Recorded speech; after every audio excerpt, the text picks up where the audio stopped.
All right, and welcome to On the Chain here with the HODL review. Today, we are going to be talking about mainstream adoption, Bitcoin, XRP, Ethereum, XRP, BTC, ETH. There is a lot every day, every week. There's just a lot going on in the digital asset space. And today is no different. And we're going to be looking at Main Street adoption. Mainstream adoption. Mainstream is going to be whether it is with the banks, with the governments, with individuals, financial institutions, big business, what have you. There is a lot of development going on. That's what we want to talk about. Waiting for some people to bounce in here. This is live. If you're watching this on the playback, we're going to kick this off here in just a few seconds. But again, we are talking today about Main Street adoption, mainstream adoption, whether that is at the individual level, the financial institutions, the banks, the big corporations. There is a lot of movement, a lot of trending movement, whether it's with BTC or ETH right now. We want to see how this is all playing out. We're going to review and get into a little bit of what's going on the coin market cap, because there is some transition, there is some upward momentum within the digital asset space, and there are some new players in the space as well that are really, skyrocketing. And so we want to take a look at those. But when we go through this here on the Saturday mornings on the HODL review, we're going to have a whirlwind because there's so much to cover in a short period of time. And we're going to get into it right now.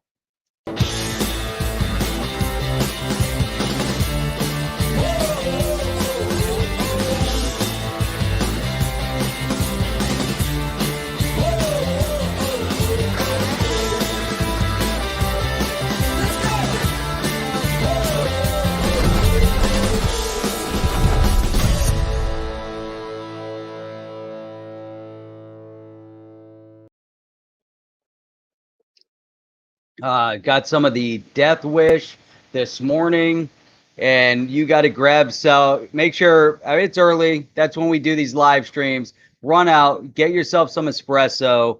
Today is Death Wish Day. I opened up a new pack of it, and it's great. I haven't had it in a little while. We ran out. There wasn't any available. Finally got a pound of it. I think it was on Thursday or Friday, and this is great.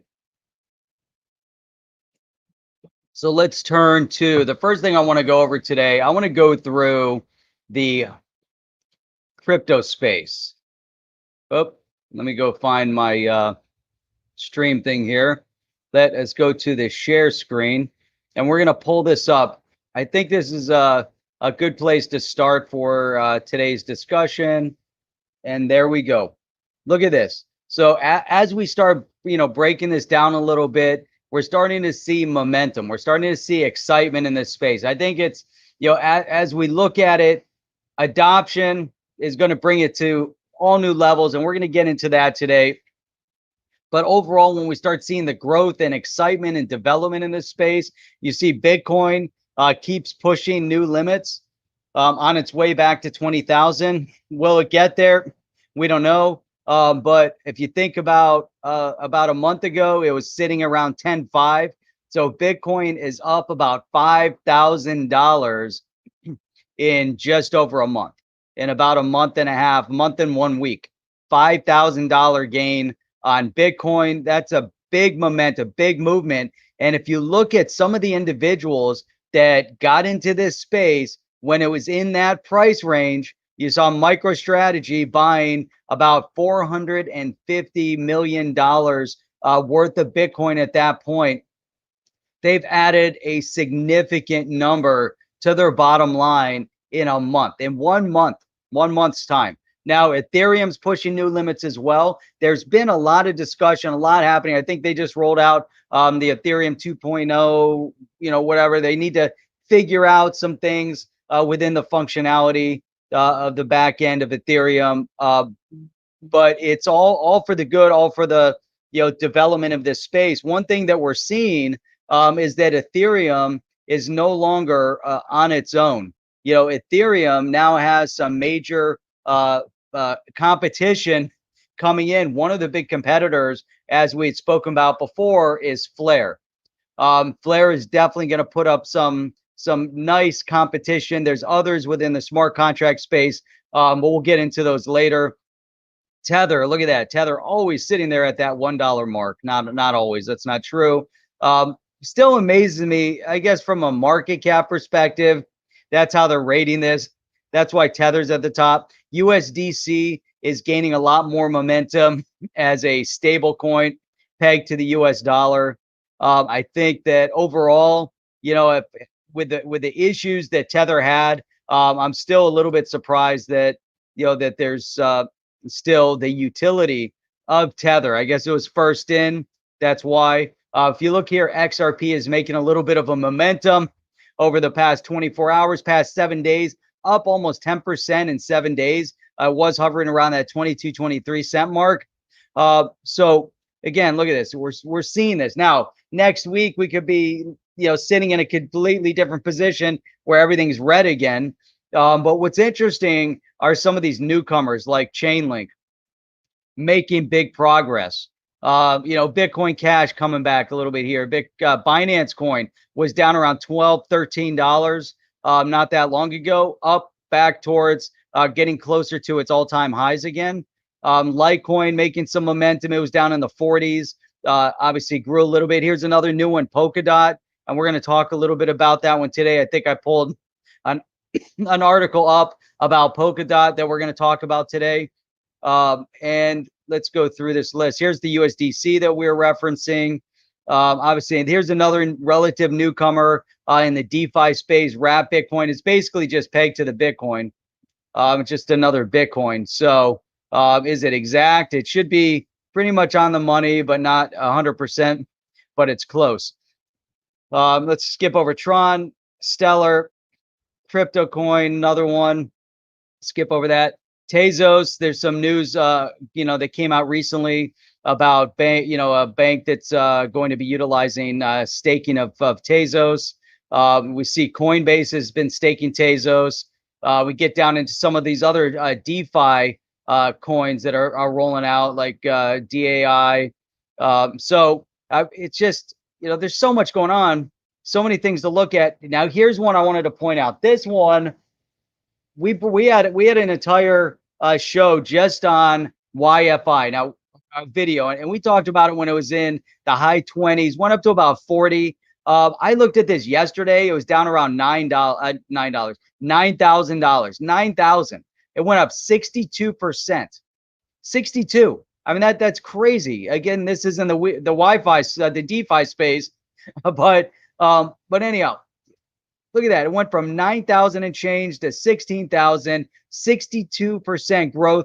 But if you were in that all-time high category in the high 30s, 40s, 40,000s, I'm talking about, you're still not happy.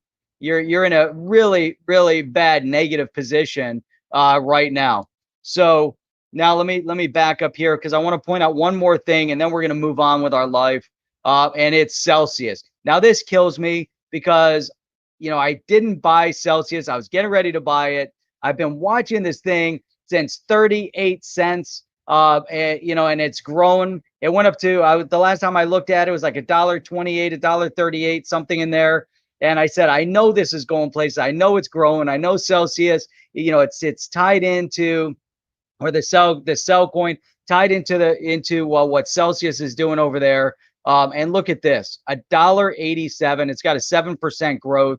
I think Cell, just like the Binance coin, if you're invested or you have your money sitting, your digital assets sitting over on Celsius, and you're not in the US, you can collect your payouts in Celsius. If you're collecting your payouts, your interest in Celsius, that was just a net win as it started increasing in value.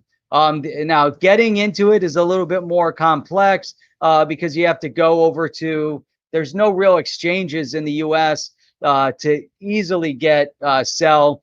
You can do it, not impossible. But anyhow, I thought that those were really some interesting ones to take a look at. And I think we need to keep our eye and see what's going to go on with Cell. Because if you go back up to this Binance, this is Binance USD as a stable coin. But if you go back to the Binance coin, the BNB again, this thing dropped down to the $12, $13 range, and now it's back up. The market as a whole is just making some massive changes, growth for the positive. So anyhow, that's all on that side of things. Let me bounce over to the chat. Let me just shout some people out here. First in the chat today, we've got Jerry Hall. Good to see you all the way down from Costa Rica. So we got Be Free over here. Is it true mass adoption this year, 2021? Look at the adoption. The news is coming out. We're going to do a whirlwind through the news, and we're going to get into it. Crypto 615, welcome. Good to see you here. Haven't seen you on before. That doesn't mean you haven't been on, but welcome to the HODL review on the chain. So we got WB in here. Chip, who co-hosts the roundtable, who is a co-host of On the Chain, is right there, jumping in here. Kelly, what's going on? David D in from the UK.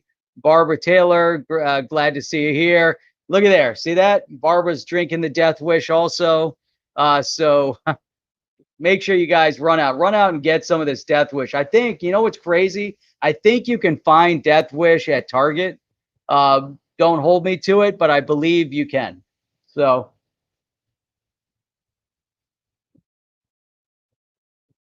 let's see. XRP to break 29 cents. Let's see if that happens. That'll be moon time for XRP if it gets to that 29-cent mark, like Crypto 615 is talking about. Tron. Yeah. Let's see.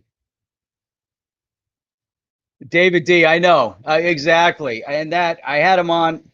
It's one of the issues that I had with it, not to say I couldn't have done it, getting into the Cell token isn't like straightforward. It's not on Uphold. It's not on, I don't think it's on Binance, Binance US. It's not on Coinbase. It's not on the typical exchanges. So it made it a little bit more daunting. My own fault for not getting it 100%. You're right. I still think it has a long way to go. I have no problem reallocating some of the other digital assets as I collect a few profits, which I'm going to do, and put that over into Cell. And watch that thing go. I have faith that Cell has a lot more room to grow beyond the $2 mark. My opinion, so that's what I'm looking at, anyways, David.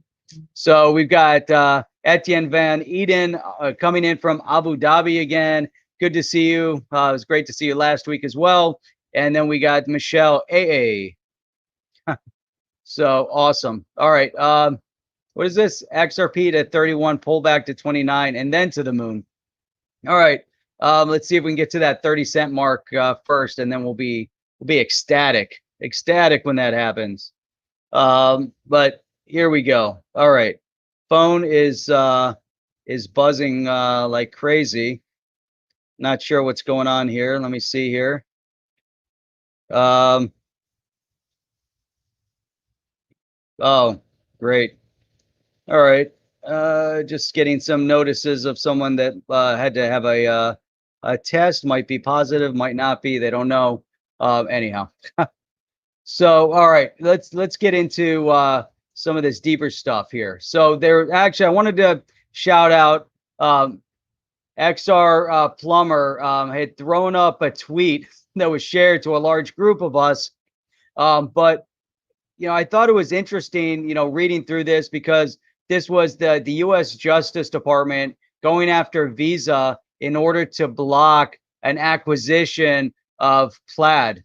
And so there's always a little bit of concern. The U.S. Justice Department looking into things, monitoring, making sure they don't create, more of these, I don't want to call it payment, but I guess a payment type. It is a payment, but banking, payment, whatever, monopoly. So they're looking, always focused on, the antitrust violation, as the discussions have been dropping lately against Amazon, against Facebook, against Google, against not so much Twitter because they don't really have too much ownership in anything, but that would be a different conference. But anyhow, so the U.S. Justice Department always looking. I think that as you look at it, could be we got to really dig in. But one of the statements here I looked at here from XR Plumber. Let me pull this up, and we'll go through this real quick, and then we will move on. Hang on a second. Let's see. Here's the Twitter. There you go. So here's the article. We'll pull up that article in a second too, and just dig through it. But I thought here, government getting in the way of progress again. In this case, it is preventing Visa from integrating new technology. In Ripple's case, it is not providing regulatory clarity. USA just seems to be backwards right now. So, we can dig into that, have a deep discussion on whether or not, it's specifically singling out Visa, from preventing growth, or are they looking at, the significance of what Plaid is and preventing Visa from, having a monopoly in that space or having too much control in the space? And I think that's where you have to really dig deeper into it and get a good, clear understanding. Because like with Ripple, is it, specifically focused on Ripple that it's not providing regulatory clarity? Or is there just a lack of regulatory clarity in general in the market, in the space? And, I would tend to agree, that the U.S. is backwards. It's been backwards. It hasn't been making the progress that we need to see in terms of the regulation, regulatory space. The ball's been dropped, over and over. I don't know, specifically XRP Plumber, if I would tie the case with Visa making an acquisition of Plaid to the regulatory issue. I think those are two separate discussions, and I think you can make a case as to why here it is. Okay, I'm not sharing this tab. We can make a case here as to why the government needs to block, or is blocking, or is at least looking into the case as to what is going to happen, because it's definitely a big deal. It's definitely, critical to look at, again, the control overall. But if you look here, Visa announced plans in January to purchase Plaid, which enables consumers to share their banking information with thousands of apps and services like Chime and Venmo. So what happens in this scenario is that Visa then has connection and control over all of these different services. So if that's the case, that they're now in control of all of this, it definitely is something to look at and becomes problematic because they have too much control over what's happening in the payment space. So I think this is an instance of, the Justice Department actually looking at, the potential interference of technological growth in the banking space if you have one party that controls everything. And these are, think about it. Chime and Venmo are the big players. Obviously you have Zelle out there, but look, Plaid lets the person link their bank account to their Venmo account. The company has already integrated with about 15,000 banks in Canada and the US. And so let's just go over this. And, so here it says, however, Visa rejects the Justice Department claim that it would create an illegal monopoly. But that's exactly the direction that it's going in. It's creating way too much control over one space, too much control over the space by one company the size of Visa, for instance. In this case, obviously Visa. By buying Plaid, Visa would reportedly gain access to 200 million consumer bank accounts and 2,600 financial technology apps that would help the company further push into the area like real-time payment and digital wallets. So yes, it would be important, but now all of a sudden you're giving this control to Visa, and they're going to one up everybody else. So now when you look at it from a perspective of any of these other newer technologies, we talk about, strangling growth of new technology. this would do it. They're definitely going to choke the growth of new technology, as they're the ones that would then be controlling everything. So, all right, let me go back here into the chat, because we had some other people bouncing in here, like XRP McRauder. Let's see, we had George Pacheco, or there's a George or Jorge Pacheco, could be George. And we've got BZ Comedy, who says here, let's see, BZ Comedy, on my way back to work till XRP frees me. Chicolo. Nice. Good job, BZ Comedy. All right, Crypto 615. It was good to have you on. We'll see you on the next one. So, all right, let's okay, so we covered that. That's something that I think, we definitely have to keep watching, see what happens with it, see how it develops, and then we'll go on. Now, as we look mainstream, so today we're going to be talking all about adoption, mainstream adoption. How is it impacting? What exactly are some of the key movements over the past week that are leading to this mainstream Main Street adoption, and whether it's in the U.S. or whether it's somewhere else, is what's going to be key to look at. Now, one thing that did come up here, if we bounce over to this new article here, Brian Brooks from the OCC is against government-issued digital dollar, but supports regulation of privately issued stable coins.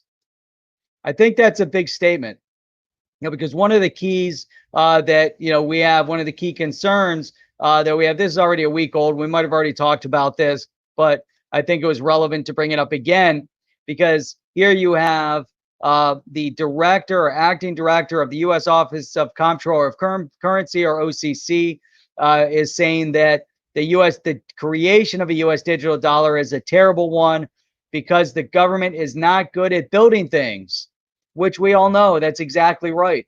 But it's is it refreshing to see the idea that here you have the acting director of the OCC saying that he does not want to see a U.S. digital dollar, but what he does want to see is privately issued stable coins, digital currency. So that could be like a Tether or a USDC, or a Facebook,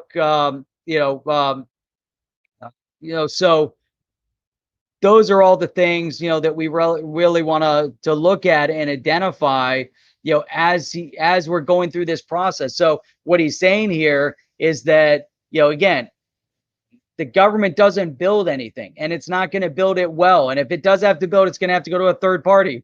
Well, there's already third party initiatives out there, so why not just focus on what the government does best, which is regulation. Now, obviously the government does it best because sometimes they're zealots, and they over-regulate. We want to make sure that the government's not over-regulating to a point where they crush it. But we need regulatory clarity. We need regulation. You can't just have these stable coins popping up all over the place and everyone minting their own currency without an understanding of what that really is. So here we're talking about growing the stable coin supply. This is kind of the direction idea that this writer is going to put into it. But I think what we're hearing and what we really want to understand from this, and this is really the trend of the current administration, is focused on the private sector, because the private sector is where all the innovation comes from. Government doesn't innovate anything. Government crushes things. Government can suffocate things. Government creates some regulatory clarity in order to protect all the different operators, the people, to make sure that you don't have corporate control. For instance, going back to what we were just talking about within Visa buying Plaid and having too much control. So that's where the government steps in. They say, hey, you know what? If we allow this, Visa is going to control basically everything. They're going to have too much control. And we can't allow that. That's what the government does best. They're there to look out for the interest of the people, and it should be, governed to the will of the people, not, governing to control the people. Obviously, you guys know what I'm talking about. But here, again, I think this is important because it's important as we look towards Main Street adoption. We're seeing this idea of the private sector. We're seeing this conversation of the digital asset space being significant to what's happening. And Brian Brooks stating that, again, that a stable coin developed by a third party regulated by the government is much more important and much more palatable than the US government trying to create a US digital dollar, which really has no relevance. And that's what he's saying in this article. And so, again, this is on the path in this trend as we're moving towards normalization and the adoption of digital asset into everyday business, everyday transaction, everyday discourse, whatever, wherever we might want to, put it. So, now with every good, there's always a little bit bad, so when I talk about bad, it's still adoption. It's still being utilized. There's still, you're seeing the full practical utility of the digital asset. It's just not put towards good purpose. It's put towards bad purpose with bad intent potentially by a bad actor. We've seen that. Let's focus on this one because this popped up and we've talked about this before. The circumvention of sanctions with the utilization of digital asset. So in this case, Iran adopting Bitcoin for international trade due to the heavy sanctions, due to the falling value of the real, and due to soaring inflation. Now, there's two key components here that are viable on the positive side, which is their falling currency and the soaring inflation, because we're seeing the identical thing happening in Venezuela. Venezuela's adopted a very negative political position, as is Iran takes a very negative political position. Part of the objective of both governments is to utilize a digital asset in order to circumvent sanctions that are being levied against their country due to their involvement with bad actors.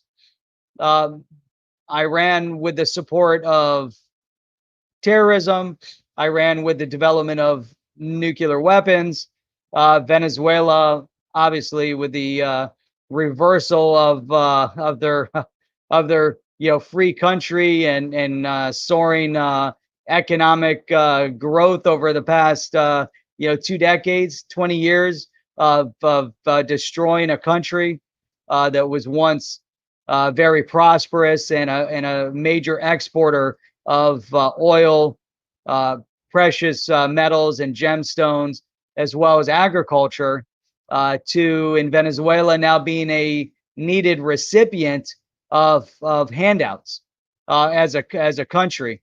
But both countries, Iran and Venezuela, looking at the digital asset space, looking at Bitcoin as a savior. One, because of their falling currency, massive inflation. If you look at the devaluation inflation in Venezuela, you're talking about millions of percent. But Bitcoin is that one hope. Now, it's not unique to just a Iran or a Venezuela or what have you, because we're seeing a lot of others within the world that are adopting digital asset that are moving towards Bitcoin as a store of value as their digital currencies are as their currencies are devaluing and the country's facing major inflation.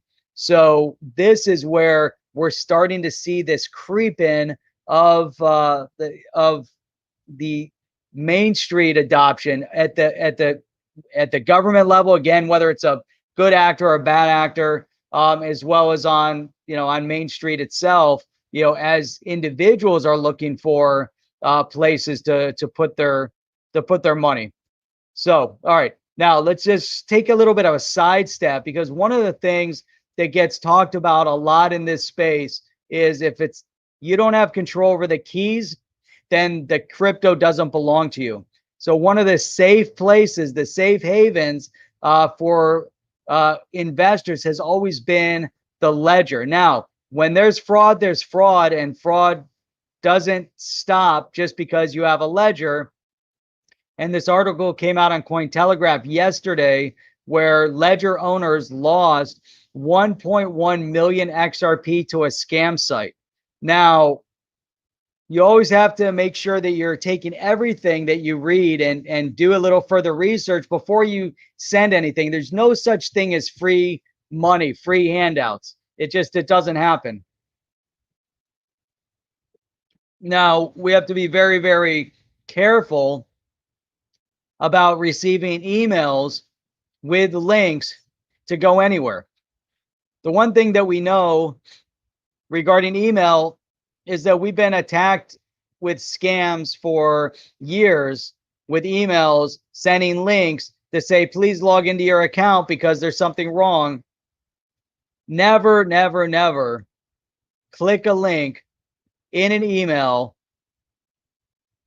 to an institution that you need to use your login and password. Never, never, never do that, ever. It doesn't matter. I don't care if it looks like it came from Google. I don't care if it looks like it came from Amazon. I don't care if it looks like it came from the ledger. I don't care if they're promising you money. I don't care if they told you that your account's been hacked. I don't care if they told you got to respond immediately, and if you don't, you're going to lose X. I don't care what the email says.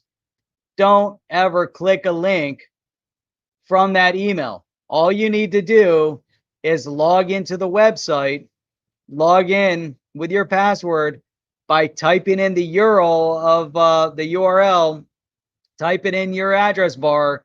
Okay, I want to go to ledger.com. I'm going to type it in manually, and I'm going to go there. Now, one thing that you can always do in an email, when you get the email, you can always hover over that address, and you can also see where it's taking you. A lot of times it looks like it's the real address, but it's a scam. It's a fraud. The companies are not going to send you an email and tell you to log in from that email. Unless you're verifying your account and you're logging into something that says, how do you want to receive the verification of your account, via text or via email? When you do that, or you're logged in and says, we're going to send you an email right now to verify, while you are the one that started that chain of email, it's okay to click it. In this situation, I mean, it's amazing. People are going to get caught up with fraud, and you got to be extra diligent to make sure that you're not. And it doesn't matter whether it's the digital asset space, or like I said, Amazon or Google or whatever. It doesn't matter. Don't ever, I don't care if it comes from your phone company, don't click the link. Always type it in and log in that way. So this is exactly, I mean, you look at what happens over here. Look, this phishing scam, notice the fake domain, ledger/.com, has already stolen more than 1.1 million XRP from @ledger users. Please watch out. We will follow the money.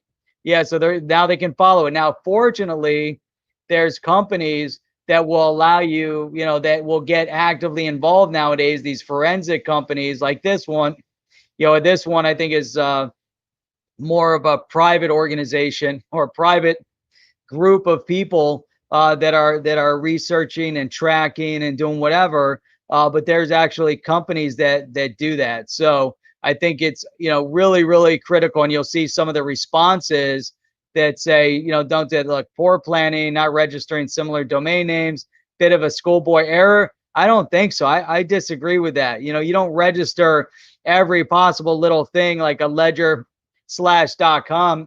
maybe ledger.net, or, I mean, yes, you can register some of them, but come on, you're not going to think of every character on the board and register that domain name people have to take some form of responsibility for what they click in these types of phishing scams.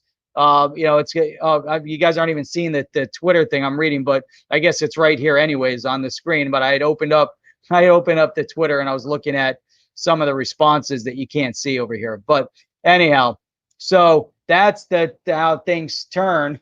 You always have to be very, very, very concerned. Propaganda over here saying, I'm going to put this up here on the screen, but also don't buy a used ledger. Yes, exactly.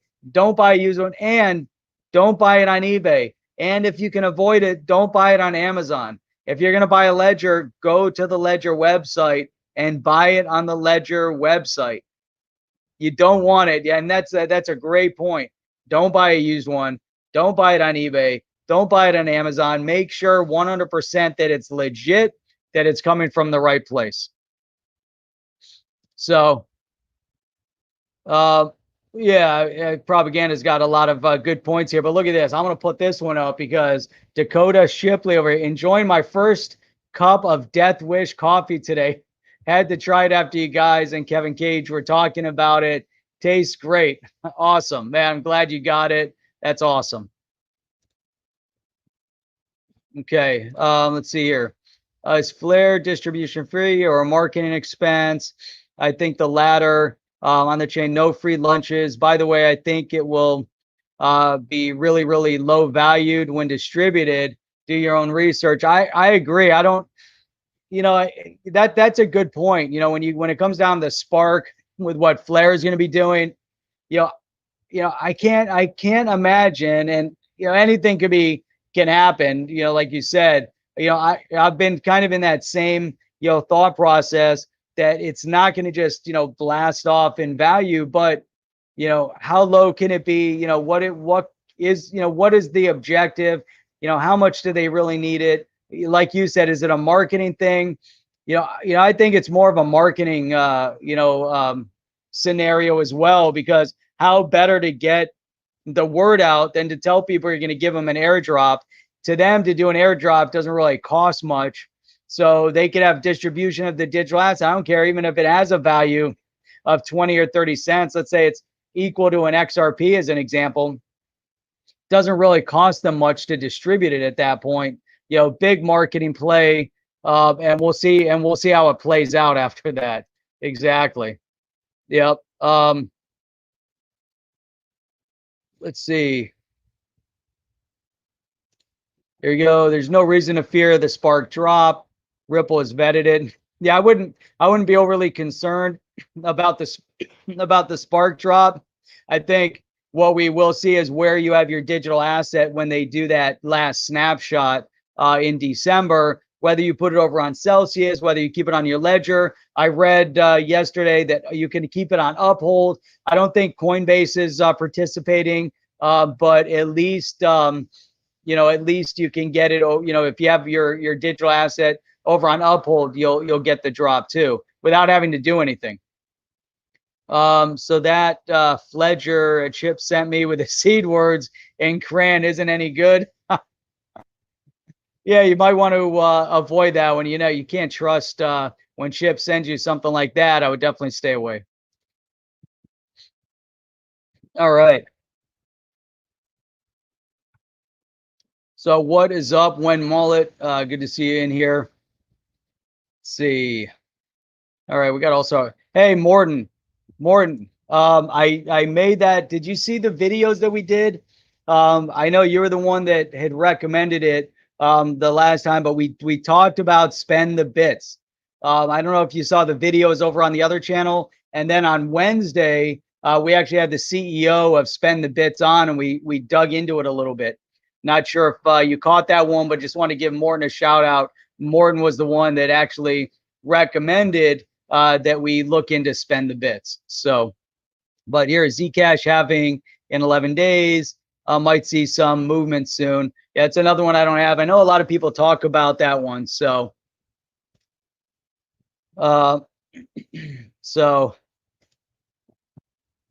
it's funny. Oh yeah, man, that was great. Yeah, we definitely enjoyed that one. So yeah, appreciate that. So let's see. All right. What's next here on our agenda? So I've got a little bit here to talk about Ripple. I mentioned earlier we're going to talk a little bit about Polkadot.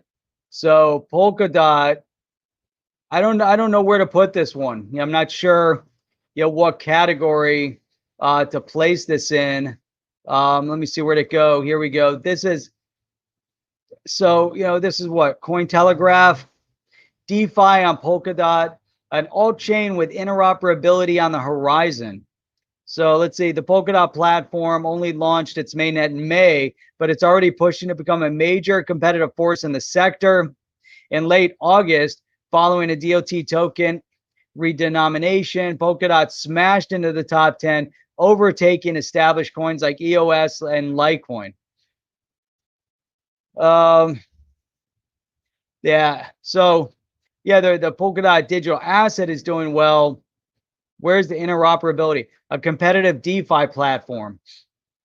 So they get into staking, lending, the DAO, DEX, smart contracts, platform for Ethereum, DeFi, Moonbeam, all these different things going on.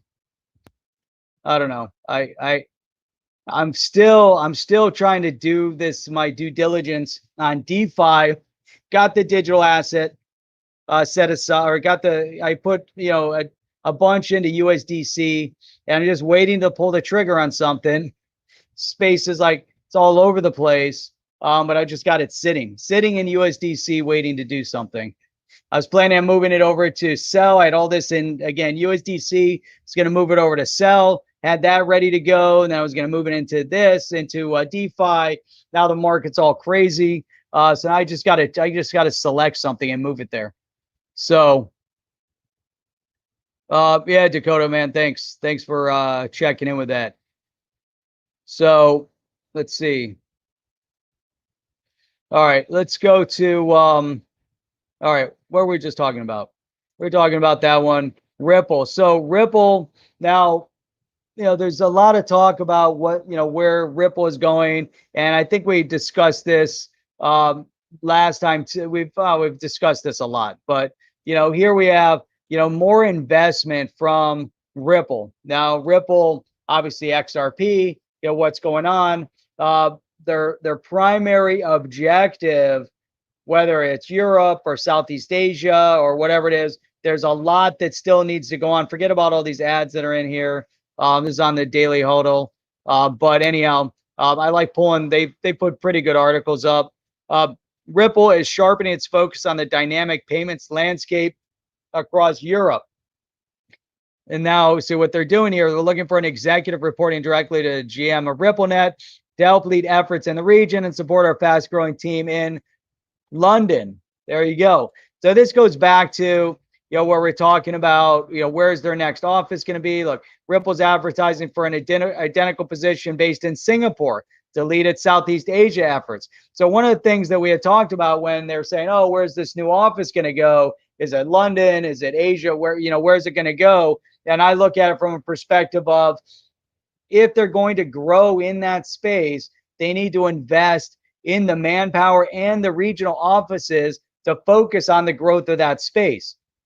So here they go. We knew it was going to happen. It's just a matter of time. One of the things that Ripple as a company through their statements, they look back in 2020 as this has been the adoption phase. 2019 was like a recognition phase for digital asset.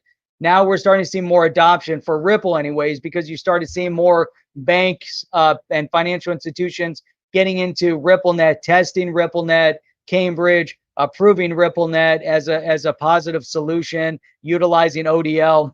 So seeing that, almost threw my coffee all over the place. Seeing that movement and that adoption, now this year going into 21 is all about growth for them.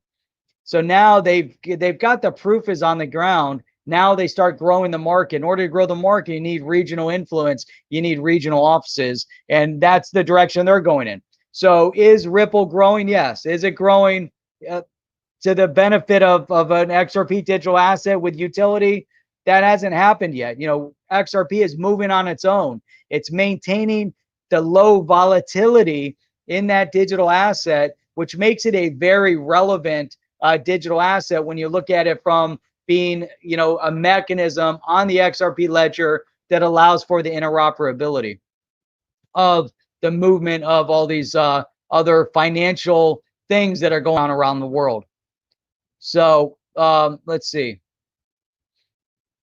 All right, so that's Ripple. Now we get into, and we're just gonna whirlwind it, through the rest to show, exactly where things are starting to happen. Now, one of the things that comes up a lot is, the CBDCs. What are the central banks doing? Are they going to develop into something that is centralized, or are they developing into something that is decentralized? Now, Australia has been very, very active from a payments and a banking perspective, moving into the digital space. We've seen it. Australia has definitely moved into that, being on the forefront of things. They're in that region, Southeast, Asia region, where there's a lot going on over there, whether it's in Japan or you get over into, we see some development and movement in Singapore, in Thailand, in Malaysia, in other countries, even in China. So going into a moving in an interesting direction. But Australia, look at this. Again, the Daily Hodl, but this was a couple days ago. Australia's central bank exploring digital currency and Ethereum-based loan platform. Their central bank looking into an Ethereum-based loans platform, moving into this idea of smart contracts. Again, these ads are killing me. In a press release, the Reserve Bank of Australia, RBA, says it plans to test a proof of concept that will create a tokenized version of fiat currency and repay a loan using an Ethereum-based platform. I mean, it's everything is right here. So again, ahead of the curve. This is showing, again, they're already thinking, how is this going to help? What can they do? Now, as these projects pick up, now we know they're trying to build the case, for their central bank digital currency. We know that, if they're going to start utilizing these smart contracts, they understand the validity of smart contracts in the blockchain. These smart contracts need to utilize ETH and burn the ETH as the smart contract progresses. Flare with a Spark token doing the same thing, except the only difference with Flare is that it's interoperable with Ethereum. So now if you have a smart contract over in Australia, their central bank using an Ethereum-based platform, and then over here in the US, you have a financial institution using a Flare-based platform. The Flare-based platform is now interoperable with the Ethereum smart contract over in Australia, whereas the Ethereum smart contract is not interoperable with any other competitive smart contract if one pops up. However, again, if it interacts with Flare, that's the genius of the Flare smart contract, is that interoperability. And who brought something up over here? Baron Stone is bringing up the need for liquidity with XRP, and that's exactly right. So now you have the bridge currency, you have the interoperability, which again, Flare is utilizing the XRP ledger. All of these things, tie together. This is where it all becomes, important. It all becomes very, very critical as we're looking at this movement. So someone in the beginning of the chat said, okay, based on the title and thumbnail, where is it? What's going on? Be free. Is it true? Mass adoption this year? Yes. We're moving in that direction. Is it XRP related? Not necessarily. Is it BTC related? Not necessarily. Is it ETH? No. Mass adoption, meaning these big financial institutions, banks, central banks, governments, they're moving in a direction where they're utilizing not just the blockchain technology, but they need to enact the digital asset aspect of it. So whether it's Brian Brooks talking about stable coins, or if it's Australia talking about utilizing and testing smart contracts, utilizing Ethereum, or if it's going to be another one talking about using Flare, or if it's Cambridge talking about using the ODL, or if it's this bank, if it's SBI over in Japan talking about the rollout of more with ODL and RippleNet, or it's Ripple distributing and opening up offices around the world. That is moving towards the next phase of growth and more adoption in the mainstream, right? So, yeah, so so that is really critical. Now, I want to round this off because one of the things that I talk about a lot here, we end up bringing India up a lot. I firmly believe that although India has blocked and made it really difficult for digital assets to really do anything in this market, India has been making some major progress. Actually, before we get into that, I need to highlight what's been going on here with China. But China actually stopped the Ant Group from issuing, and this was this past a couple days ago, issuing the largest IPO ever. I think it was going to be like $35 billion, $35 billion stock IPO. Amazing. I mean, the company's valued at what, 300 billion, 80 million sellers, all in China. They stopped it. So the government came in and said, nope, not going to happen. And look at this.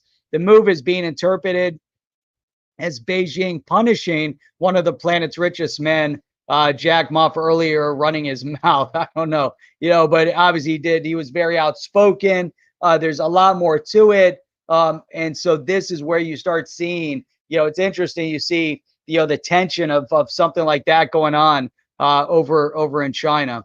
But anyhow, let's go to this last one that I wanted to bring up, which has to do with that's Bond King India. There you go.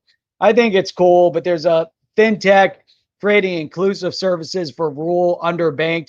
One of the things that we had talked about last week, we talked about a British entity that was opening up crypto-based bank branches over in India. Here, they're trying to find a way to get into the rural areas where you don't have a lot of banking. So you get into the rural areas to help people that are unbanked bank. Now look at this. So over there you have the RBI, which is their central bank. I'm not sure if this SBI is the same SBI. It might be, might not be. I don't know. But anyhow, their central bank is the RBI. But and maybe it was in here. I don't remember. But anyhow, the goal here. Look at this. 50,000 very small community banks and credit unions spread throughout India's rural regions don't count as banks in the official tally. Then they don't have ATMs, don't issue debit cards, and offer very limited services beyond being places for consumers to interact with a cashier to deposit or withdraw funds. Now, that's a stepping stone, so yes, they can't get their debit cards, they can't do all that. They need to be able to. They need to be able to participate in the overall economy.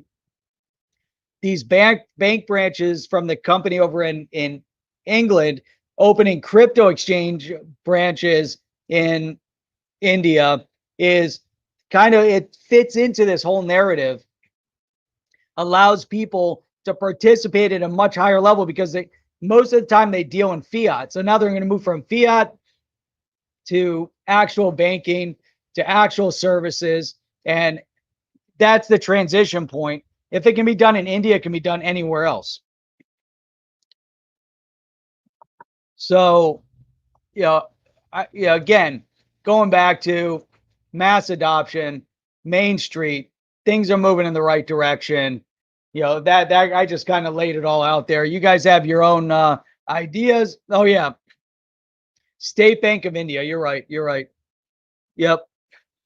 That is exactly what it is. State Bank of India. So anyhow, there's definitely a good chat. We covered a lot, in this short amount of time. Went through a lot of different details. A lot going on. A lot of positives. And again, that's what we want to keep focusing in on: the positives, the developments, the direction that this digital asset space is moving in right now is amazing. So, no, I'm choking on something. But appreciate all you guys for being here. Outstanding. See you on the next one. Every Saturday morning, 8 a.m., we do the HODL review.